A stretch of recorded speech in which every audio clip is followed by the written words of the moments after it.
한 주 하나님의 영광이 되었으면 좋겠습니다. 우리의 삶이. 여러분, 제 마음이 여러분한테 참 죄송한 마음이 있습니다. 한 주간 살면서 많이 힘들고 어렵고 또 갖가지 기도 제목 가지고 오늘 예배에 참석했는데, 저는 그런 여러분의 삶과 상관없는 교육관 관련한 설교를 해야 됩니다. 그런데 여러분, 우리 신앙이 말입니다, 지금 한 공동체에 속해져 있어요. 그죠? 성문교회라고 하는. 그래서 우리 교회 공동체가 건강해야 그 속에 있는 내가 영적으로 건강을 지킬 수가 있습니다. 그래서 지난주부터 진행되는 이음 프로젝트 시리즈 네 번에 걸친 설교, 오늘 두 번째인데, 비록 내 개인의 삶을 말씀하지는 않지만 내가 가장 사랑하고 소중히 생각하는 우리 교회를 위한 말씀이면 곧 나를 향한 말씀이다 생각하셔서 이 말씀을 편안히 받아주시기를 부탁을 드립니다. 그리고 이제 지난주도 그렇고 오늘도 그렇지만 이게 너무나 귀한 설교입니다. 제가 준비한 설교여서 귀한 설교가 아니라 이음센터 건축을 앞둔 저와 여러분에게 꼭 필요한 말씀이니까요, 잘 받아주시면 감사하겠습니다. 그리고 제가 미리 양해를 구할게요. 한 4주간 이 시리즈 설교가 진행되는 동안에 평소보다는 조금 길 겁니다. 설교 시간에. 그만큼 여러분과 함께 나누고 싶은 제 마음이 간절하기 때문에 그래요. 꼭 들으시기 바랍니다. 자, 지난주 우리는요, 이음센터가 이 땅에 세워지는 그것은 단순한 건물을 짓는 것이 아니라 하나님의 왕궁을 짓는 것이다 말씀드렸습니다. 그리고 그것은 우리 교회의 사명이 되었다. 그리고 이음센터 짓는 목적은 하나님의 영광을 위해서다. 이 세 가지 말씀드렸습니다. 이 세 가지의 마음을 품고 우리가 이음센터 이 건축에 임해야 됩니다. 오늘도 계속해서 우리가 어떤 마음으로 이음센터 건축에 임해야 되는지 한 성문교회 공동체로서 이 말씀을 받았으면 좋겠습니다. 남유다 왕국은요, 기원전 586년 바벨론에 의해서 패망을 합니다. 예루살렘 성전이 무너지고 성벽이 허물어지고 많은 유대인들이 포로로 바벨론으로 잡혀갑니다. 포로로 잡혀간 포로 1세대 속에서 이제 자녀들이 태어납니다. 포로지에서, 바벨론에서. 그들을 가리켜서 포로 2세대라고 말합니다. 오늘 본문을 기록했던 느헤미야는요, 포로 2세대입니다. 그러니까는 바벨론에서 태어난 이스라엘 사람입니다. 그 후 한 50년이 지났을 때 주전 539년 바벨론이 신흥 강대국이었던 페르시아에 의해서 망하고 맙니다. 페르시아는 갑자기 등장한 신생 국가로서 강력한 국가였고 나라였습니다. 그 당시 느헤미야는요, 이 페르시아의 왕이었던 아닥사스다의 술을 맡은 관원으로 살고 있었어요. 어느 날 이 느헤미야가 자기 조국 이스라엘, 즉 예루살렘에서 찾아온 그의 형제를 만나게 됩니다. 그리고는 조국의 이야기를 듣는 거죠. 오래전 파괴된 성벽은 아직도 재건하지 못한 채 그렇게 황폐하게 늘어져 있고, 그로 인해서 이스라엘 사람들, 예루살렘 사람들은 많은 능욕과 고통을 겪고 있다라는 이야기였습니다. 이 이야기를 듣자 느헤미야는요, 비통한 마음이 생깁니다.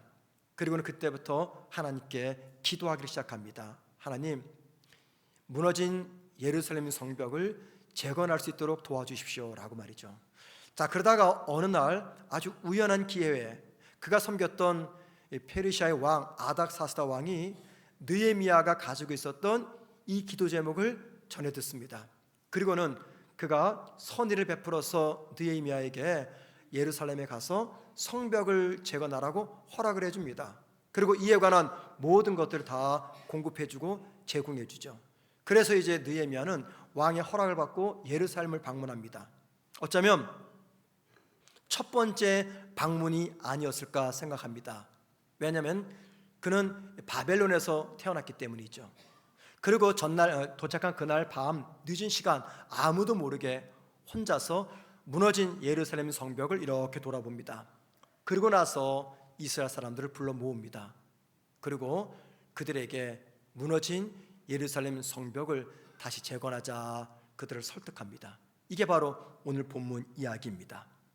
느헤미야가 이스라엘 백성들에게 무너진 예루살렘 성벽을 재건하자라고 말했을 때 그 느헤미야가 전했던 그 말이 말입니다.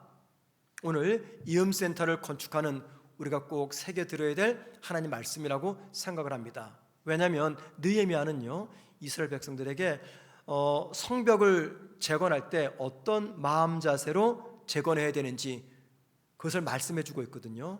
그래서 느헤미야가 이스라엘 백성들에게 전해준 그 말을 통해서 오늘 저와 여러분이 이음센터를 건축을 시작하면서 어떤 마음을 품어야 될지 한번 생각해 보겠습니다. 먼저 여러분들 오늘 본문 17절 말씀 보시기 바랍니다. 무너진 예루살렘 성벽을 재건하여 다시 수치를 당하지 말자. 자, 성벽이 무너진 것은요, 이건 안보의 문제입니다. 고대 세계 때 성벽은 가장 강력한 보호막입니다. 이 성벽이 무너졌다 그러면 안보가 무너진 거예요. 그리고 또 성벽이 무너지니까는 삶이 굉장히 불편합니다. 자, 그렇기 때문에 느헤미야가 이스라엘 백성들에게 이렇게 말해야 맞는 거예요. 무너진 성벽을 재건해서 무너진 우리 도시를 다시 이렇게 세우자. 무너진 성벽을 재건해서 우리 삶의 불편함을 해소하자. 이렇게 말해야 되는데 느헤미야는 그렇게 말하지 않습니다. 뭐라고 말합니까? 무너진 성벽을 다시 재건해서 다시 수치를 당하지 말도록 하자라고 말합니다. 다시 수치를 당하지 말자. 이게 무슨 말이냐면 성벽을 재건하는 목적이 다시는 수치를 당하지 않도록 하기 위해서다, 그 말입니다. 여기 다시 수치를 당하지 말자, 이 말이 뭘 의미합니까? 이전에 한번 수치를 당한 적이 있다, 그 말입니다. 자, 17절에서 느헤미야는요, 이스라엘이 이전에 겪었던 수치, 이걸 가리켜서 우리가 당한 곤경이라고 말합니다. 우리가 당한 공경. 여기 공경은요, 히브리어 단어로 라라는 말이에요. 이건 불행 혹은 재앙을 뜻합니다. 구약 성경에서 이 라라는 단어가 쓰여질 때는 항상 하나님의 심판과 함께 연결됩니다. 그러니까는 누군가가 그의 죄로 인해서 하나님의 심판을 받을 때 그때 썼던 단어가 이 라한데, 느헤미야는요, 이 라하라는 단어를 이용해서 우리가 당한 공경이라고 말합니다. 이게 무슨 말입니까? 그러니까는 예루살렘 성벽이 무너졌습니다. 나라가 망했습니다. 도시가 초토화되었습니다. 이스라엘 사람들이 포로로 붙잡혀갔습니다. 이 이유는 바벨론 때문이 아니라 그들의 조상이 하나님을 버리고 우상을 섬김으로, 하나님 말씀을 버리고 세상을 따라감으로 말미암아 주어진 하나님의 심판의 결과였다, 그 말입니다. 그리고 다시 수치를 당하지 말자라는 말은요, 수치의 원인이었던 우상 숭배를 다시는 하지 말고 오직 하나님만 섬기도록 하자. 이 의미가 이 17절 말씀에 담겨 있는 겁니다. 자, 여러분, 느헤미야의 이 말이 우리에게 정말 중요한 것을 알려줍니다. 느헤미야가 성벽을 재건하는 목적은요, 단지 안전한 도시를 만들기 위함이 아닙니다. 혹은 도시의 외관을 그럴듯하게 포장하기 위함도 아니었습니다. 하나님만을 섬기며 하나님 말씀을 따르는 삶을 살기 위해서 헌신을 촉구했던 하나의 상징이 성벽을 재건하는 것이었어요. 여러분, 이음센터를 건축하는 저와 여러분이 바로 이 느헤미야의 마음을 품어야 된다 생각을 합니다. 어떤 마음입니까? 이음센터라고 하는 이 건물 그 자체가 목적이 아니라 하나님과 관계를 견고히 세우는 것입니다. 만약에 이음센터 건축이 우리 교회의 절대적 목적이 되어버리면요, 어떤 일이 벌어질까요? 이음센터 건축이 우리의 유일한 목적이 되면 어떤 일이 벌어지겠습니까? 교회가 이음센터를 건축하기 때문에 하나님이 기뻐하시는 사역 또는 꼭 필요한 사역들, 교회의 존재의 본질을 외면할 수가 있습니다. 우리는 지난주에 이음센터 대할 때 이건 하나님의 영광이다 라고 생각하지 말씀드렸어요. 자, 하나님의 영광을 위해서 건물을 짓습니다. 자, 그러면서 하나님이 가장 중요하게 생각하시는 이 교회의 존재의 목적을 상실해버리면 이게 뭡니까? 이율 배반적인 모습입니다.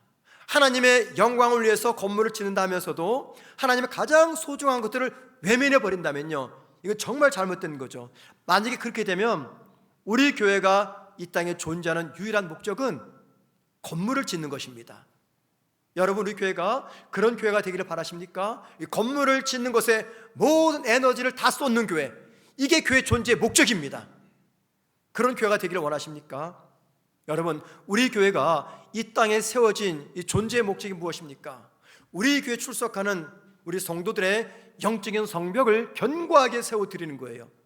우리 교회에 소속되어 있는 다음 세대들을 하나님과 연결시켜서 하나님이 그들의 왕이심을 그들이 고백하도록 도와주는 겁니다. 무엇보다도 땅 끝까지 복음을 전하는 선교적 삶을 살아내는 거예요. 이게 우리 교회가 이곳에 세워진 교회의 존재 목적입니다.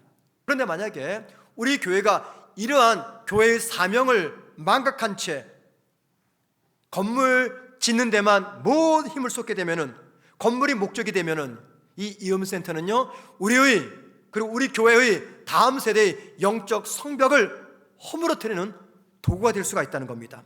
그렇기 때문에 여러분, 이음센터가 완공될 때까지 저와 여러분이 최선을 다해야 될 것이 있습니다.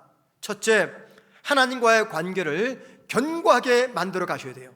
그 어느 때보다도 나와 하나님의 관계의 성벽을 견고하게 세워 나가야 됩니다. 두 번째, 교회는요, 그 어떤 때보다 이 선교의 사명을 충실히 감당하셔야 됩니다. 세 번째, 우리 모두는요, 최선을 다해서 하나님의 은혜의 보좌 앞으로 나아가야 됩니다. 그리고 늘 은혜 안에 머물러야 됩니다. 이게 왜 중요할까요? 중요한 이유가 있습니다. 우리 교회가 하나님이 가장 기뻐하시는 사명을 감당할 때, 교회가 교회로서의 이 존재 목적을 충실히 감당할 때, 하나님은 우리 교회에 이음센터를 완공할 수 있는 은혜를 베풀어 주시기 때문입니다. 뿐만이 아닙니다. 우리의 영적 성벽이 건강해야지 이음센터를 건축하는데 저와 여러분이 동역자로서의 삶을 살아낼 수가 있기 때문입니다.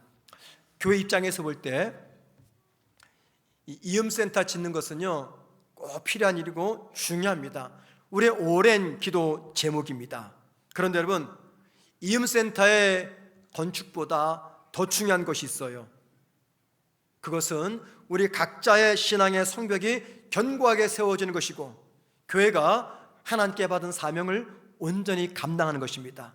우리의 신앙의 성벽이 견고하게 세워지잖아요. 그러면요, 이음센터도 은혜 중에 완공이 됩니다.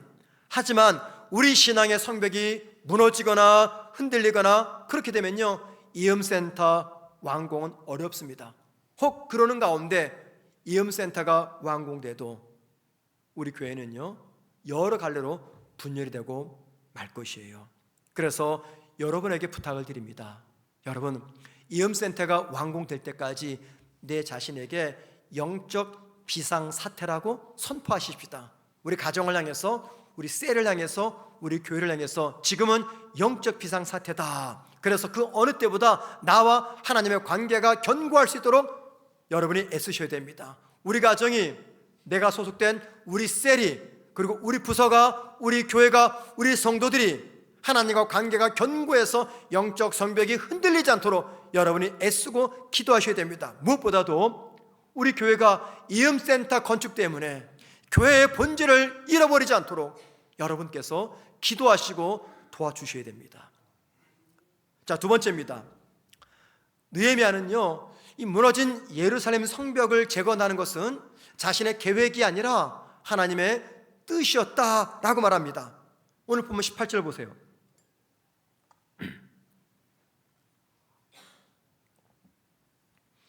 또 그들에게 하나님의 선한 손이 나를 도우신 일과 왕이 내게 이런 말씀을 전하였더니 그들의 말이 일어나 건축하자 하고 모두 힘을 내어 이 선한 일을 하려 하매. 이게 무슨 말이냐면요, 느헤미야는 지금까지 되어진 모든 일들을 이스라엘 백성들에게 전했습니다. 지금 느헤미야는 무너졌던 성벽을 재건할 수 있는 이유가 무엇이냐? 그것은 내 뜻이나 계획이 아니라 하나님의 손이 여기까지 도우셨기 때문이다, 그 이야기를 합니다. 여러분, 여기 18절 손이라는 단어, 손, 히브리어로 야드라는 말입니다. 이것은 신체를 의미하는 단어가 아닙니다. 야드는요, 권능 혹은 영향력, 그 뜻입니다. 그러니까는 하나님의 손이 나를 도왔다, 그 말은 하나님의 능력이 나를 도와서, 하나님의 영향력이 나를 도와서, 그 말입니다. 자, 하나님의 능력이 도운 결과 어떤 일이 벌어졌어요? 아닥사스다 마음이 움직인 겁니다. 전혀 느헤미야는요, 예상치 않았습니다. 그냥 하나님께 간절히 기도할 뿐인데 하나님께서 그 기도를 들으시고 그 당시 최고의 권력가였던 아닥사스다의 마음을 움직인 겁니다. 그리고 그의 도움으로 말미암아 여기까지 오게 된 거죠. 지금 느헤미야가 그 말을 하고 있는 겁니다. 그런데 여러분, 저는 18절 말씀 묵상하면서 이런 생각이 들었어요. 만약에 내가 느헤미야라면은 이스라엘 백성들에게 이렇게 말하지 않을 거예요. 이렇게 말할 겁니다. 나의 뛰어난 외교적 수단으로, 내 탁월한 정치적 능력으로 내가 아닥사스다를 설득했습니다. 그랬더니 그가 내 설득에 들어와서 이 모든 것들을 허락해 주었습니다. 이렇게 말하면 이게 진짜인지 가짜인지 이들이 어떻게 합니까? 가서 뭐 아닥사스다를 만나보겠습니까? 또 이렇게 말해야 내 권위가 쓰잖아요. 나를 사람들이 신뢰하잖아요. 그죠? 근데 느헤미야는 이런 말 하지 않아요. 하나님의 능력이 나를 도와서, 하나님의 손길 때문에 아닥사스다 마음이 변해서, 이렇게 말하고 있습니다. 자, 느헤미야가 지금 뭘 강조하는 겁니까? 여기까지 오게 된 것, 우리가 예루살렘 성벽을 재건하는 것은 우리의 계획이나 사람의 뜻이 아니라 하나님의 주권적인 계획이었고 하나님의 뜻이었습니다. 이거를 강조하고 있는 것이에요. 그런데 20절에서도 느헤미야는요, 똑같은 말 합니다. 보세요. 내가 그들에게 대답하여 이르되 하늘의 하나님이 우리를 형통하게 하시리니, 하늘의 하나님이 우리를 형통하게 하신다. 여기서 말 우리가 누굽니까? 예루살렘 성벽을 재건하려는 이스라엘 사람들, 하나님께서 형통하게 하셔서 이 일을 마침내 이룰 수가 있다, 그 말입니다. 여기 형통하게 하다, 이 말의 월뜻은요, 목적을 달성하게 하다, 번성하게 하다, 성공적으로 수행하게 하다, 그 말입니다. 지금 느헤미야가 무슨 말 하는 거예요? 하나님께서 우리를 도우시사, 하나님께서 목적을 달성하게 하사, 하나님께서 번성하게 하사, 하나님께서 성공적으로 수행하게 하사 우리 반드시 성벽을 재건하게 될 것이다, 그 말하는 거예요. 그럼 여러분, 느헤미야가 무슨 근거로 이 말합니까? 앞에 나와 있는 18절 말씀입니다. 18절에서 말한 것처럼 이 모든 일들, 아닥사스다의 마음이 움직여서 이 모든 것을 도와준 모든 것들이 하나님의 뜻이며 하나님이 기뻐하시는 일이며, 그래서 하나님이 직접 주관하시고 계획하신 일이었음을 느헤미야가 확신했기 때문에 미래 그 일을 앞당겨서 자신 있게 말할 수가 있었던 겁니다. 여러분, 이것이 바로 이음센터를 건축하는 우리 성문교회 모든 성도들이 지녀야 될 마음 자세로 생각합니다. 여러분이 물어보겠습니다. 여러분, 우리가 이음센터 짓는 거, 이게 하나님의 뜻입니까? 아니면 우리의 뜻입니까? 이음센터를 건축하는 것이 하나님의 계획입니까? 우리의 계획입니까? 답하기 곤란하시죠? 예. 저는 이 문제 가지고 이번 한 주간, 지난 한 주간 좀 고민해 보았습니다. 이게 진짜 하나님의 뜻일까? 하나님이 기뻐하실까? 하나님이 원치 아니하시는 건 아닌가? 우리의 욕심은 아닌가? 많은 질문을 하고 답을 찾았습니다. 자, 그러면서 제가 내린 결론이 있어요. 여러분들은 인정하지 않으시겠지만 이건 하나님의 뜻이다라는 겁니다. 그 이유가 있습니다. 많은 이유가 있더라고요. 제가 칠판에 다 적어보니까 그 중에서 3가지만 말씀드려 볼게요. 첫 번째, 여러분, 이음센터는요, 어느 개인의 이득 때문에 짓는 것이 아닙니다. 여러분, 이음센터를 지으면 누가 경제적 혜택을 봅니까? 이음센터 완공되면 제 생활비가 막 200%, 300% 올라갑니까, 여러분들? 누가 이득 봅니까? 이득 볼 사람 아무도 없어요. 솔직히 저는요, 지난 9년간 목회를 하면서 빚을 많이 갚느라고 애를 썼습니다. 근데 교육관을 지면 이제 또 부채가 생기는 거예요. 그럼 저는 은퇴할 때까지 그 빚을 짊어지고 목회를 해야 됩니다. 저도 목회 꿈이 있어요. 하고 싶은 게 많아요. 올해 1월 달에 우리 김지영 목사님에게 우리 교회가 2026년부터 이주민 사역을 하겠다. 몇 년 전부터 기도를 한 거거든요. 이 평택에 외국인이 많아요. 우리가 선교지에 가도 만날 수 없는 선교 대상자가 너무나 많아요. 우리가 그들을 선교하자 해가지고 조사를 시켰습니다. 평택에 외국인이 얼마나 있고 이 사역을 하려면 예산이 얼마나 들어가고 우리가 이 사역에 누가 도와주는지 다 조사시켰습니다. 제가 결과를 받아보고 당분간 덮자 그랬어요. 많은 예산이 들어가요. 하나님이 이거 얼마나 기뻐하시는 사역입니까, 여러분들? 이런 거죠. 저는요, 우리 교회 주일학 교사들 너무 귀하다 생각합니다. 특별히 우리 청년 교사들 정말 대단해요. 우리 교육자들이 각 교육부서에서 사역하는데 큰 어려움이 없어요. 왠지 아십니까? 반 이상수는요, 우리 헌신된 청년 교사입니다. 물론 장년 교사들도 헌신되었는데 그만큼 우리 교육자들이 사역하기가 편하다는 거예요. 그게 제 마음에 이 교사들 다 제주도 여행 보내고 싶어요. 근데 못 보내요. 교육관 줘야 되니까. 하고 싶은 게 얼마나 많습니까? 선교지에 교회 세우고 신학교 돕고. 오히려 저와 여러분이 이음센터를 지으면요, 이득이 아니라 희생과 헌신을 내야 됩니다. 헌신과 희생에도 불구하고 이 일을 시작하는 이유가 무엇 때문입니까? 이음센터가 완공되면 주어지는 어떤 이득 때문입니까? 결코 아니죠. 무슨 이유입니까? 단 하나입니다. 하나님의 뜻을 따르려는 믿음의 순수한 동기 때문이에요. 이거 없으면 안 짓죠. 왜 짓습니까, 여러분들? 저는 평생 은퇴할 때까지 빚 갚아야 되는데 이걸 왜 합니까? 안 하죠. 절대 안 합니다. 그렇기 때문에 내가 유익한 게 아니니까, 내가 어떤 혜택을 보지 않으니까는 이건 분명히 하나님의 뜻이다 말할 수 있는 거예요. 만약에 나한테 유익이 주어지면요, 내가 유익한 길을 선택하면 그건 하나님 뜻 아니에요. 내가 좋은 길이지. 여러분들 선택의 갈림길에서 뭘 선택할까? 뭐가 하나님 뜻일까? 간단합니다. 내가 이걸 선택하잖아요. 나한테 유익이에요. 그거 하나님 뜻 아닐지 확률이 대단히 높습니다. 대신에 이 길을 선택했는데 나한테 손해가 주어져요. 그게 하나님의 뜻일 가능성이 굉장히 높습니다. 두 번째, 이음센터가 완공되면요, 이 안에서 어떤 일들이 일어날까 제가 생각해 보았습니다. 자, 여러분, 이음센터가 완공이 되었습니다. 그 교육관에서 이제 어떤 일이 벌어질까요? 다음 세대와 하나님이 연결되는 그런 역사가 일어납니다.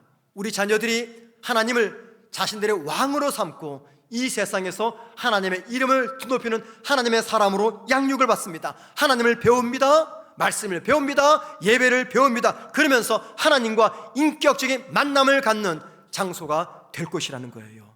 그래서 이음센터 건축은 하나님의 뜻이며 하나님의 주권에 의해서 진행될 것입니다. 세 번째입니다. 저는요, 지난 한 주간 여기까지 오는 동안 어떤 일들이 있었는지 하나하나 제가 짚어보았습니다. 교육관 건축 기공식을 마쳤습니다. 이제 천막을 제거했어요. 여기까지 오는 동안 어떤 일이 있었는가 하나둘 점검하면서 제 마음에 내린 확신이 있었습니다. 이것은 이음센터 건축은 하나님의 뜻이다라는 겁니다. 우리 교회가 이 좁은 공간 문제를 해결하기 위해서 고민을 시작한 것은요, 한 7년 전쯤 됩니다. 여러분 가운데 기억하시는 분 계실 거예요. 그때 교회가 뭘 결정했습니까? 이 좁은 공간을 해결하기 위해서 본 건물을 앞으로, 옆으로, 위로 넓히는 그런 리모델링을 결정했어요. 그때 예산이 한 25억쯤이었습니다. 기억들 나시죠? 예.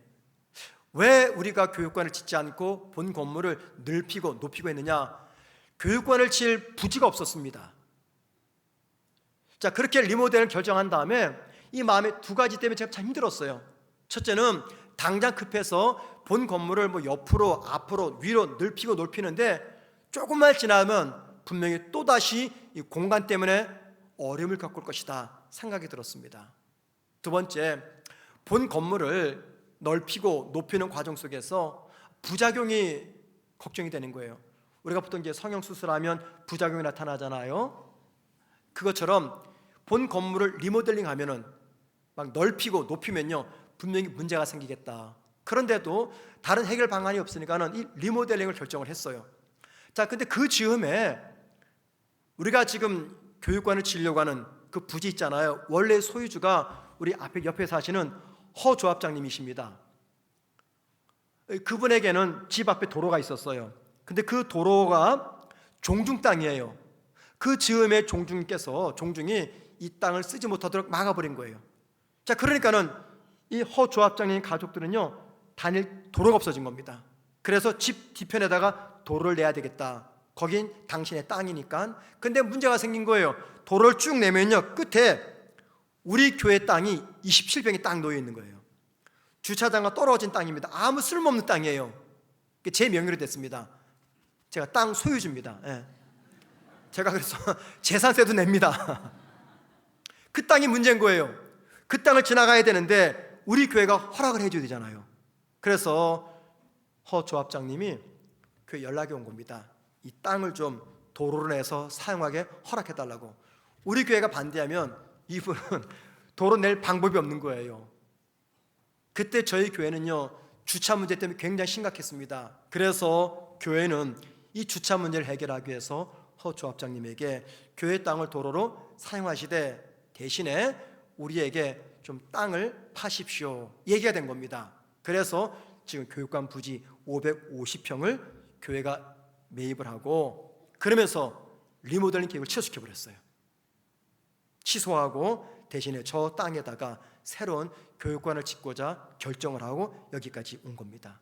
만약에 허 조합장님이 우리 교회 땅 27평이 필요 없었다면 여러분 우리에게는요 교육관을 질 땅이 없는 겁니다. 아니 정확히 말하면 종중에서 허 조합장님에게 더 이상 이 도로 쓰지 마라고 말하지 않았다면 그랬다면 우리는요 교육관 부지를 매입할 수가 없었을 거예요. 27평 별 쓸모없는 땅입니다. 그냥 사람들이 걸어다니는 도로입니다. 그런데 별 쓸모없다 생각됐던 바로 그 땅 때문에 교회는 교육관 부지를 매입할 수 있었고 그곳에다가 이음센터를 짓게 된 거예요. 우리에게는 분명한 믿음이 하나 있습니다. 날아다니는 참새 한 마리도 하나님의 뜻이 없으면 땅에 떨어지지 않는다는 믿음입니다.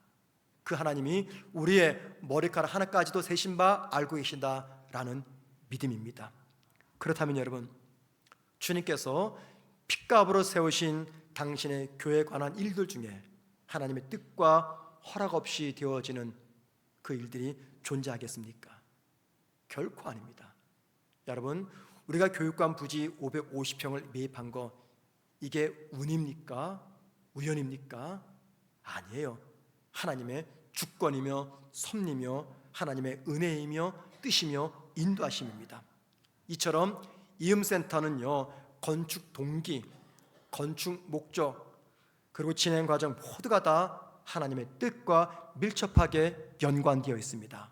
어쩌면 여러분들은 이런 제 말에 이렇게 반론을 제기하실 거예요. 목사님, 이음센터 건축을 하나님의 뜻이라고 하는 것은 그건 목사님의 주관적인 느낌이며 생각이 아닙니까? 자, 그런 분들에게 제가 하나님 한 말씀 소개하겠습니다. 데살로니가전서 5장 18절입니다. 범사에 감사하라. 이것이 그리스도 예수 안에서 너희를 향하신 하나님의 뜻이니라. 이게 어떤 말씀이에요? 하나님의 뜻이 어떤 사건이나 결정에만 있는 것이 아니라 우리의 태도와 마음가짐 안에도 있다 하는 것을 말씀합니다. 우리가 어떤 길을 선택하든 그 안에서 하나님께 감사할 수 있다면 우리는 이미 하나님의 뜻 안에 머물러 있다는 것입니다. 그리고 불확실한 상황 속에서도 저와 여러분이 하나님 앞에 감사하게 될 때 하나님은요 우리의 믿음을 기뻐하시고 그 가운데 역사하시면서 우리의 걸음을 확신으로 채워주십니다. 우리는요 인생의 갈림길에서 과연 하나님의 뜻이 무엇인가 갈등하며 고민합니다. 선택의 순간 무엇이 하나님의 뜻일까 고민합니다. 지금 내가 하려는 이 선택과 결정이 과연 하나님의 뜻일까? 아니면 내 원함이 아닐까? 내 욕심이 아닐까? 이런 고민을 해요. 그리고 이 고민 때문에 우리가 불안하고 두려움을 품고 살아갑니다. 하나님의 뜻이 아닌 길을 선택하면 내가 실패할 것이고, 그러면 하나님의 축복이 나로부터 떨어질 텐데, 이 두려움이 우리를 사로잡습니다. 그런데 여러분, 하나님은요 달리 생각하세요. 우리가 실패를 두려워해서 아무 일도 하지 않기보다도 믿음으로 감사함으로써 자유롭고 담대하게 살아가기를 바라십니다. 자, 보세요. 잠언 16장 9절입니다. 사람이 마음으로 자기의 길을 계획할지라도 그 걸음을 인도하시는 분은 여호와시라. 이게 어떤 말씀입니까? 비록 우리가 하나님의 뜻과 정반대되는 길을 선택할지라도, 그래서 그 결과 저 여러분이 실패의 길로 걸어나갈지라도, 하나님은 내가 선택한 그 길마저도 당신의 뜻 안에서 선하게 바꿔주신다는 약속입니다. 이음센터 건축이 과연 하나님의 뜻입니까? 우리 교회가 정말 하나님의 뜻에 순종하는 것입니까? 이게 맞습니까? 라고 걱정하는 분들 계시죠? 제가 그분들에게 부탁을 드립니다. 걱정하지 마세요. 불안해하지 마세요. 두려워하지 마십시오. 걱정 대신에 감사하세요. 뭘 감사합니까? 여러분 생각해 보세요. 오늘날 상당히 많은 교회가 다음 세대가 사라지고 있습니다. 영아부, 유치부가 통합을 합니다. 유년부, 초등부가 통합을 해요. 중고등부가 하나로 합칩니다. 1, 2 청년부가 하나가 됩니다. 대부분이 그래요. 아니, 어떤 교회는요 다음 세대가 없습니다. 제가 엊그저께 노회 모임을 갔는데요, 저도 몰랐어요. 저기 횡성인가 어디에서 우리 노회 주일학교 여름 성경학교란데요. 제가 놀랐습니다. 그래서 물어봤어요. 목사님, 그게 뭡니까? 그랬더니 주일학교, 다음 세대가 없는 교회들 있잖아요. 노회, 그런 교회들이 다 모여가지고 연합으로 여름 성경학교를 한다라고 그래요. 근데 그 숫자가 말입니다, 우리 교회 반도 안 돼요.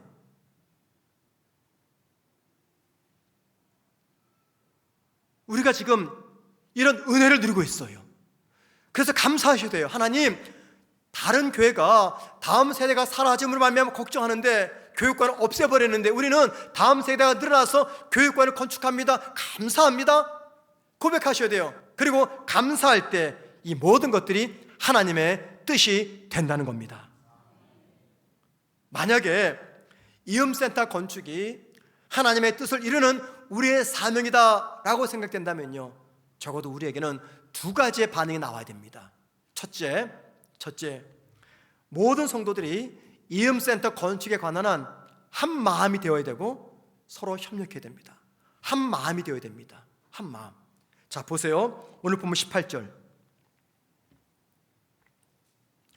그들의 말이 일어나 건축하자 하고 모두 힘을 내어 이 선한 일을 하려 하며, 이 그들의 말, 누굴 말할까요? 느헤미야의 설교를 들었던 이스라엘 백성들, 이 교육관, 이 성벽 재건의 의미가 무엇인지 들었던 이스라엘 백성들이 뭐라고 말합니까? 우리 일어나자, 우리 건축하자, 우리 힘을 합치자, 서로 협력하자, 하나가 되자 외치면서 함께 일어났다, 그 말입니다.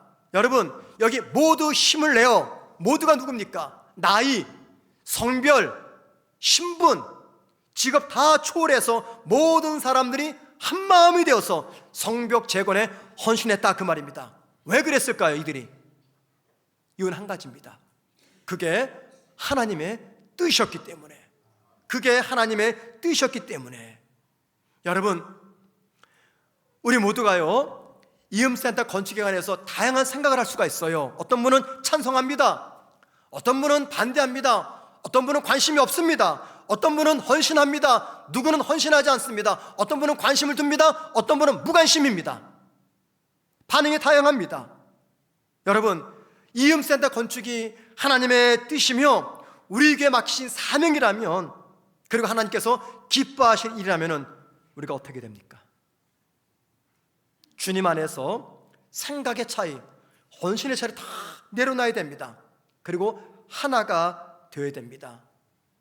내가 우리 교회 신앙생활한 지 수십 년 됐으니까는 내가 남다른 사명감이 있어. 너무 감사합니다. 그런데 여러분, 우리 교회 오래돼서 그런 사명 가지시면 안 됩니다.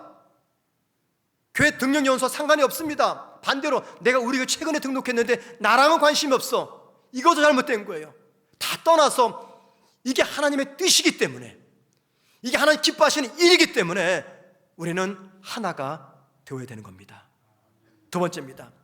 이음센터 건축이 하나님의 뜻임을 믿음으로 수용하면은, 우리의 사명으로 수용하게 되면요, 이 과정 속에서 발생하는 어려움, 위기, 문제 앞에서 흔들리지 말아야 됩니다.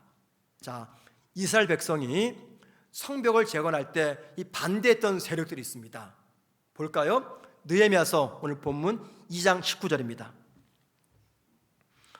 호론 사람 산발락과 종이었던 암몬 사람 도비야와 아라비아 사람 게셈이 이 말을 듣고, 이 말이 뭐예요? 예루살렘 성벽을 재건한다는 말. 그 말을 듣고 우리가 누굽니까? 느헤미야와 이스라엘 백성입니다. 우리를 업신여기고 우리를 비웃어 이르되 너희가 하는 일이 무엇이냐? 너희가 왕을 배반하고자 하느냐? 이 왕은 아닥사스다 왕을 말합니다. 여기 산발랏은요, 사마리아 총독입니다. 예루살렘 도시에 밑에 사마리아가 있었거든요. 거기 총독으로 아닥사스다가 보낸 사람입니다. 그 사람들이 좀 조롱하고 영모다, 반역이다 말하는 겁니다. 조롱합니다. 낙심을 유도합니다. 거짓 소문을 퍼뜨립니다. 정치적 음모를 꾸밉니다. 내부 분열을 조장합니다. 여러분, 이들의 반대 정도가 얼마나 심각했는지 보여주는 한 장면이 있습니다. 자, 느헤미야서 4장 17절이에요. 성을 건축하는 자와 짐을 나르는 자는 다 각각 한 손으로 일을 하며 한 손에는 병기를 잡았으니, 이게 무슨 말이냐면요, 이스라엘 백성들이 한 무리는 보초를 씁니다. 이 산발랏이 공격하지 않을까 보초를 서요. 일하는 사람들은요, 한 손에는 칼을 들고 다른 손으로는 일을 합니다. 이 모습이 그려지십니까? 두 손으로 일하는 게 아니라 한 손에 무기를 들었어요. 한 손으로는 일을 합니다. 왜 그렇습니까? 그만큼 이 산발랏의 반대가 극심했기 때문이에요. 그런데 정말 중요한 게 뭔지 아십니까? 그 숱한 박해 가운데서도, 모함과 음모 가운데서도 누구 하나 이스라엘 백성들 분열되거나 반대 위협에 굴하지 않았습니다. 왜 그랬을까요? 이유는 한 가지입니다. 바로 그것이 하나님의 뜻이라 믿었기 때문입니다. 1년 동안 우리가 이음센터를 건축하다 보면요, 예상치 않은 많은 문제들이 발생할 거예요. 가장 큰 문제가 뭘까요? 솔직히 재정의 문제겠죠. 분명히 하나님께서 이 일을 이루게 하실 거예요. 하지만 인간인지라 이 문제가 염려가 됩니다. 여러분, 재정적 문제만 발생할까요? 행정적 문제도 발생합니다. 시에서 문제를 제기하면 또 공사가 지연되는 거예요. 뿐만 아닙니까? 우리 성도들이 피부에 와닿는 거, 주차장 문제, 식당 문제, 공간의 문제, 다양한 불편함이 야기가 될 겁니다. 자, 그러는 가운데 나도 모르게 내 입에서 불만이 나옵니다. 누구를 원망합니다. 왜 교육관 짓느냐? 왜 불편하게 하느냐? 어쩌면 그런 분이 없어야 되겠지만 이 모든 불편함과 헌신이 두려워서 교회를 떠나실 분도 계실지 모르겠습니다. 정말 그런 분들이 계시지 않았으면 좋겠지만 많이 어려울 겁니다. 특별히 이 이음센터 건축이 하나님의 뜻이며 하나님께서 기뻐하시기 때문에 반드시 방해자가 나타납니다. 누굴까요? 사탄입니다. 사탄이 방해할 겁니다. 어떻게 방해할까요? 외부에서 우리를 공격할까요? 그럴 수도 있겠죠. 하지만 대부분은요, 우리 내부에서 문제를 일으킬 겁니다. 그리고 저와 여러분이 그 도구가 될 수가 있다는 겁니다. 사탄은 수단과 방법 가리지 않고 우리의 하나됨을 공격합니다. 분열할 겁니다. 여러분, 제가 평소 이런 말씀 안 드렸죠? 처음입니다. 그만큼 제가 긴장하기 때문입니다. 저에 대해서 비난하지 말아주세요. 비판하지 마십시오. 저와 부정적 관계를 맺지 말아주세요. 오해하지 마십시오. 제가 절대 독재하기 위해서 그런 말 아닙니다. 우리 장로님들 아십니다. 제가 당회를 해도요, 저 고집 안 부립니다. 제가 어떤 안건을 내면 우리 장로님들이 반대합니다. 그럼 제가 받아들입니다. 제 말이 법이 아닙니다. 절대. 우리 당회가 2시간 반 동안 당회를 열어요. 짧으면. 어떤 교회는 10분 만에 끝난다 그래요. 막 자랑을 합니다. 한편으로는 부럽지만 한편 두려워요. 여러분, 당회를 10분 만에 끝난다. 이건 무슨 뜻입니까? 둘 중에 하나입니다. 목사가 독재하든지 당회원들이 바보이든지. 교회는 절대 담임 목사 말로 움직이면 안 됩니다. 제가 굉장히 좀 위험한 부담되는 말 하지만 우리 교회가 제 말 한마디 움직이면요, 이 교회 타락한 거예요. 목사가 제왕이 되면 그 교회 비전 없습니다. 소망 없습니다. 목사의 말이 다 맞지 않습니다. 틀립니다. 그래서 우리 교육자들도요, 제가 무슨 이야기하면 목사님 이거 잘못했습니다 라고 말해요. 물론 기분 나쁘지 않게 잘 이야기합니다. 제 말대로 다 듣지 않아요, 우리 교육자들이. 그럼 큰일 나죠. 우리 교회는 내 수준만큼 발전이 안 됩니다. 저는 한 번도 제 위치에 대해서 여러분에게 말한 적이 없어요. 처음입니다. 뭐냐면 담임 목사 흔들면요, 교회가 흔들려요. 왜 그런지 아십니까? 목사가 그 관계 때문에 설교 준비가 안 돼요. 기도가 안 됩니다. 영적인 바른 통찰력을 잃어버립니다. 그러니까 여러분들, 목사뿐만이 아니라 우리 교회 리더들 있잖아요. 비난하지 마세요. 특별히 교육관 건축위에 헌신하는 우리 건축위원들이 있습니다. 흔들지 말아주세요. 안 됩니다. 앞으로 숱한 소문들과 말이 무성할 겁니다. 왜요? 산발라시 있기 때문이죠. 사탄이 역사합니다. 그럴 때 우리가 어떻게 됩니까? 하나가 되어야 됩니다. 한 마음과 한 뜻 되어야 됩니다. 왜요? 이게 어느 개인의 일이 아니라, 목사의 일이 아니라 하나님의 일이기 때문입니다. 그리고 그 하나됨을 위해서 우리가 필요한 것, 영적 통찰력입니다. 영적 분별력이에요. 하나님의 뜻을 이루려는 우리의 하나됨을 흔드는 이 사탄의 전략을 통찰할 수 있는 바른 영적인 분별력이 우리에게 있어야 됩니다. 그래야 우리가 하나가 되어서 하나님의 뜻이며 하나님이 기뻐하시는 이음센터를 완공할 수가 있다는 겁니다. 바이올린 중에서 가장 아름다운 소리를 내는 바이올린이 스트라디 바리우스라는 바이올린입니다. 저는 본 적도 없습니다. 또 그 소리를 들은 적도 없어요. 그런데 여러분, 이게 얼마나 비싼지 아세요? 2011년 한 경매장에서 200억 이상에 팔렸다 그래요. 바이올린 하나가 가장 아름다운 소리를 낸다고 합니다.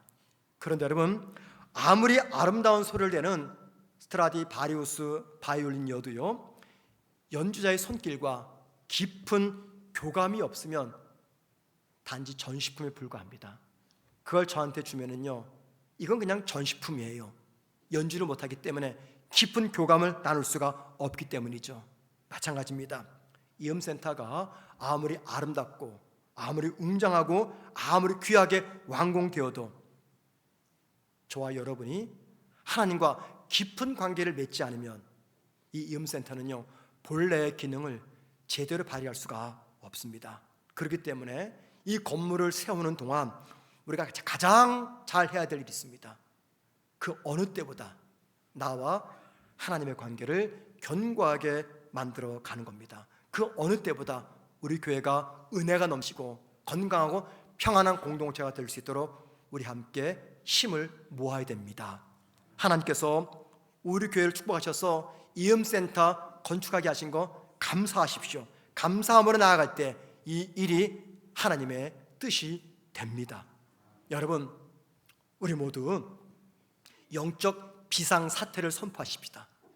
영적 비상사태, 나와 하나님의 관계, 우리 가정과 하나님의 관계, 우리 셀과 우리 교회와 하나님의 관계가 견고함으로 말미암아 하나님의 영광을 가리지 아니하고 저와 여러분이 사탄이 기뻐하는 도구에 쓰이지 않고 오히려 하나님의 영광을 드러내는 이 건강한 신앙이 될 수 있도록 우리가 영적 비상사태를 선포하셔야 됩니다. 그리고 저는 여러분께 약속하겠습니다. 향후 1년간 그 어느 때보다 더 최선을 다해서 목회하겠습니다.